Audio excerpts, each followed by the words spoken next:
Shalom saudara yang dikasih Tuhan. Kembali kita mau belajar pelajaran The Secret of Judas.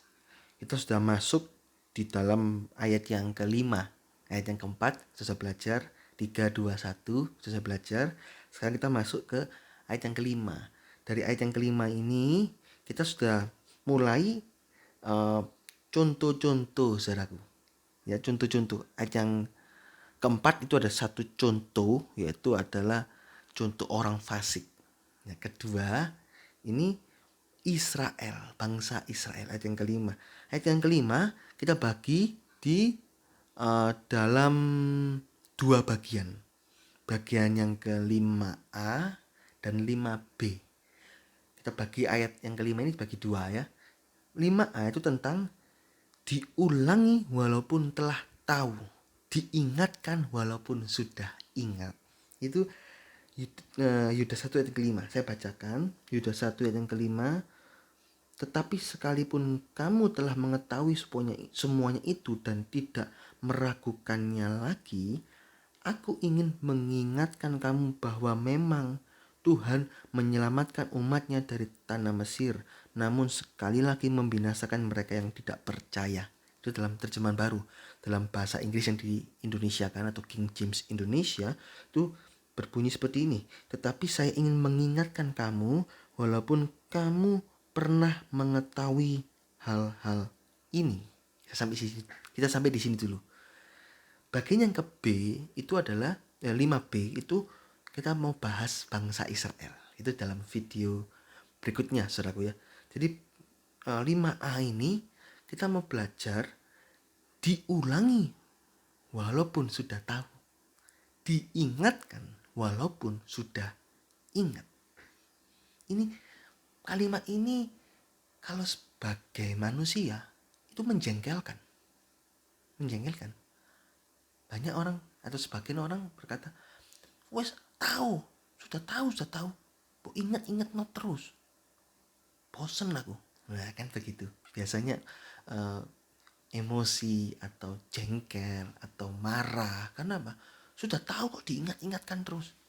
Seperti aku ini orang enggak berpendidikan aja. Padahal ini firman Tuhan. Diulangi walaupun sudah tahu, diingatkan walaupun sudah ingat, saudaraku.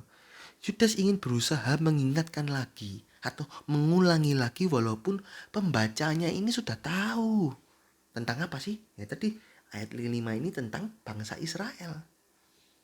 Tapi kita mau belajar dalam ruang lingkup yang lebih luas, yaitu firman Tuhan. Kita sudah tahu, jangan mencuri. Ya, diingatkan lagi. Mungkin khotbah hari Minggu, mungkin bulan depan diingatkan lagi. Hidup suci. 2 bulan lagi diingatkan lagi. Hidup suci. Waduh pendeta ini kok gak ada bahan rasanya. Dikit-dikit hidup suci. Dikit-dikit hidup suci. Loh. Ini firman Tuhan. Diingatkan walaupun sudah tahu. Diulangi walaupun sudah tahu. Diingatkan walaupun sudah ingat. Dalam Ulangan 6 ayat yang ke-7 kita baca. Ulangan 6 ayat yang ke-7 dikatakan, haruslah engkau mengajarkannya berulang-ulang kepada anak-anakmu dan membicarakannya apabila engkau duduk di rumahmu, apabila engkau sedang dalam perjalanan, apabila engkau berbaring dan apabila engkau bangun. Haruslah 8, haruslah juga engkau mengikatkannya sebagai tanda pada tanganmu dan haruslah itu menjadi lambang di dahimu. Bayangkan, ini firman Tuhan loh. Ayat yang ke-6, apa yang kuperintahkan kepadamu pada hari ini haruslah kau perhatikan. Firman Tuhan harus diperhatikan dan diajarkan berulang-ulang. Ya, jelas di sini firman Tuhan. Berulang-ulang. Berita kebenaran harus diajarkan berulang-ulang di segala tempat, waktu, dan keadaan. Seringkali seseorang gak mau diingatkan lagi karena merasa sudah mengerti, merasa sudah tahu. Sebagian dari mereka bahkan acuh tak acuh terhadap nasihat yang sudah diketahuinya. Tapi sebagian lagi malah membalas dengan kemarahan balik kepada orang yang mengingatkannya. Ayo Kita diajarin ini Yudas 1 ayat 5 ini loh.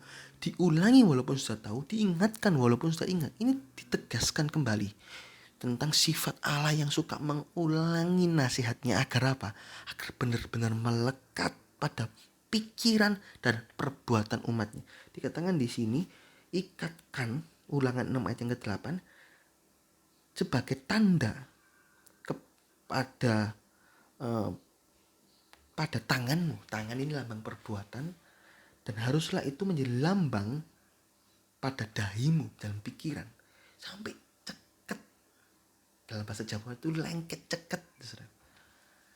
Sampai kalau bahasa istilah lain itu sampai menjadi kebiasaan, sampai menjadi daging gitu. Atau istilah lainnya sampai menjadi perbuatan yang tanpa berpikir pun sudah dilakukan.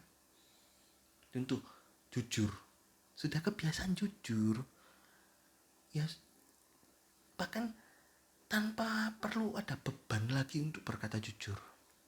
Ada orang yang beban, aduh mau jujur salah, bohong salah, tapi lebih baik bohong. Nah, tapi kalau anak-anak Tuhan, kita mengerti ini, kita harus bikin sampai seakan-akan itu gak ada beban untuk jujur itu. Itu saudaraku, diwajarkan terus. Ini sifat Allah. Ada kitab ulangan, itu sudah jelas Allah membuat kitab ulangan itu ada yang harus diulangi, karena firman Tuhan itu harus diajar berulang-ulang. Kemudian di kitab Yudas ini juga diajarkan lagi, diulangi walaupun sudah tahu, diingatkan walaupun sudah ingat. Nah, jadi kalau kita diingatkan, kalau kita sudah tahu tapi diberitahu, ayo belajar dengan rendah hati mengakuinya, belajar dengan rendah hati mengiyakannya. Jangan kita sudah tahu marah, jangan, saudaraku. Misalnya ada orang, kamu ya yang kerja tuh yang baik loh, padahal kita kerja sudah baik. Jangan, kamu tuh gak ngeliat pekerjaanku dah. Pekerjaanku sudah baik, kok kamu ngomong seperti itu, tersinggung. Lu jangan. Ini loh, kalau ada orang yang menasihati kita, kalau kita sudah lakukan, anggaplah itu sebagai Yudas 1 ayat 5. Diingatkan walaupun sudah ingat, diulangi walaupun sudah tahu, ya. Tapi kalau ada orang menasihati kita dan kita belum melakukannya, anggaplah ini sebagai teguran dari Tuhan untuk kita berubah menjadi lebih baik. Ya, saudaraku, ini penting. Jangan marah.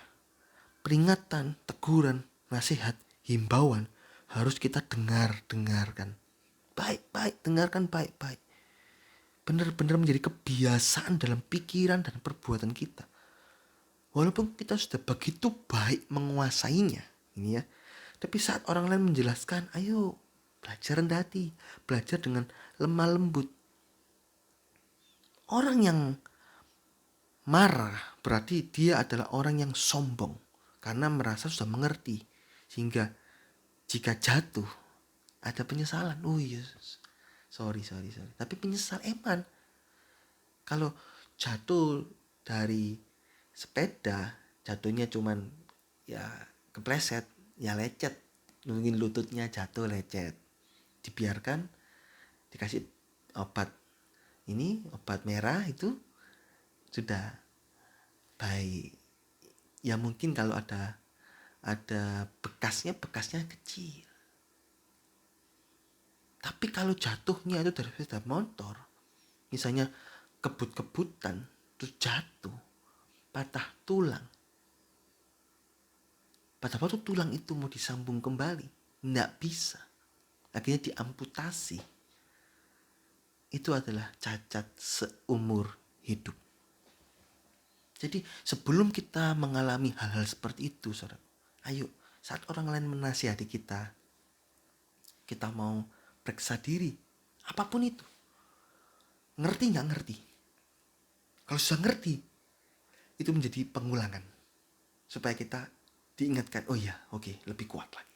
Kalau nggak ngerti, oh ini nggak boleh ternyata. Oke, saya minta ampun, saya perbaiki. Itu saudara. Ya, ini tentang diulangi walaupun sudah tahu, diingatkan walaupun sudah ingat. Contoh praktis, saya punya contoh praktis di sini saudaraku. Dinasehati untuk berdoa, ya jangan tersinggung. Jangan tersinggung dan bilang, aku sudah doa. Ojo diingat-ingatkan terus. Aku doa, marah. Padahal cuma ngomong loh. Misalnya di tengah-tengah pandemi corona, ada orang datang kepada kita, ayo bro, banyak-banyak doa ya. Ayo, saudaraku, banyak-banyak doa. Kamu gak tahu ya, aku doa tiap hari. Kamu gak tahu aja, mungkin doamu sama doaku lebih lama doaku. Wah, jangan seperti itu. Ayo, diingatkan. Oh iya, diingatkan, iya berdoa. Ayo berdoa, berdoa, berdoa. Ya berdoa. Walaupun kita sudah lakukan itu, gak apa-apa. Itu saudaraku. Nah, contoh yang lain, saudaraku. Saat kita ditegur karena kesalahan kita, tetapi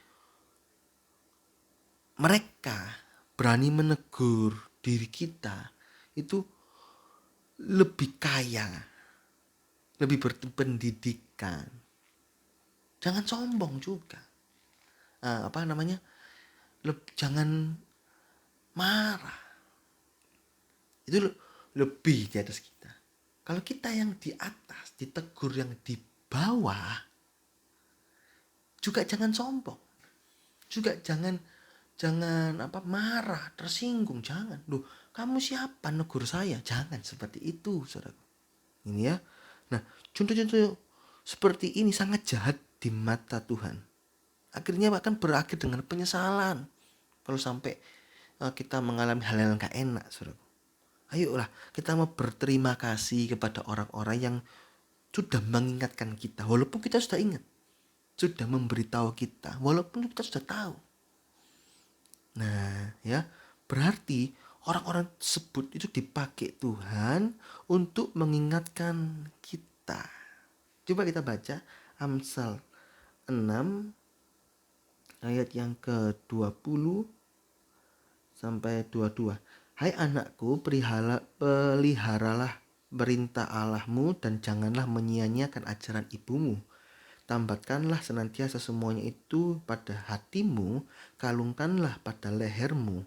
Jikalau engkau berjalan, engkau akan dipimpinnya. Jikalau engkau berbaring, engkau akan dijaganya. Jikalau engkau bangun, engkau akan disapanya.